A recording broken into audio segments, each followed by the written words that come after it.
pour la question. Je vais répondre juste par une petite vidéo en disant ceci. D'abord, la question, elle est celle-ci, donner la différence entre l'amour du monde et l'amour de Dieu. Ce que le monde nous enseigne, c'est ce qui est corruptible. Donc, je prends déjà un passage biblique qui va beaucoup plus nous éclairer. Je suis dans Jacques. Jacques chapitre 4, verset 4, la Bible dit ceci, celui qui s'est fait ami du monde s'est fait ennemi de Dieu. Donc, c'est-à-dire le monde est déjà corrompu. Donc, celui qui aime le monde passera avec le monde. Parce que la Bible dit ceci, la terre passera. Mais mes paroles à moi ne passeront pas, car mes paroles en moi sont éternelles. La parole de Dieu est éternelle. Donc, c'est-à-dire, celui qui aime le monde, il va passer avec le monde.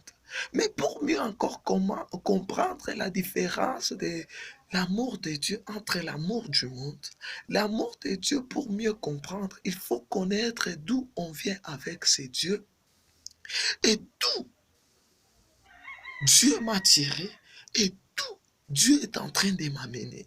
Car Dieu nous a tirés du péché. Il nous amène vers la gloire. Car la gloire à venir, c'est-à-dire quoi? C'est une gloire qui nous garantit la vie éternelle. Mais l'amour du monde nous garantit l'enfer. Donc j'aimerais dire en conclusion en disant ceci. L'amour de Dieu nous garantit la vie éternelle, car Dieu a tant aimé le monde, Jean 3,16, il a donné son Fils unique. Mais car le monde a tant aimé l'homme, il a donné le péché. Car le monde a tant aimé l'homme, il lui a donné le péché pour lui amener à la perdition. Donc j'aimerais répondre à cette question tout en disant ceci, c'est lui qui aime le monde. C'est lui qui aime le monde s'est fait ennemi de Dieu. Et c'est lui qui aime Dieu s'est fait ennemi du monde. Bien-aimé, j'aimerais dire quelqu'un, vaut mieux être minoritaire avec Dieu qu'être majoritaire avec le monde. Parce que le monde va passer.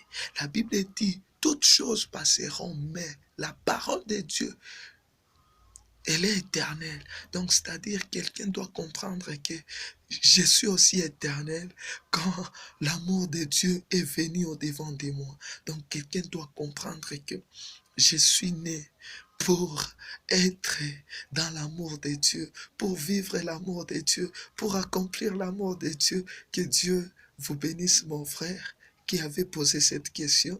N'hésitez pas toujours, s'il y a d'autres choses qu'on doit ajouter, on va ajouter. Que Dieu vous bénisse.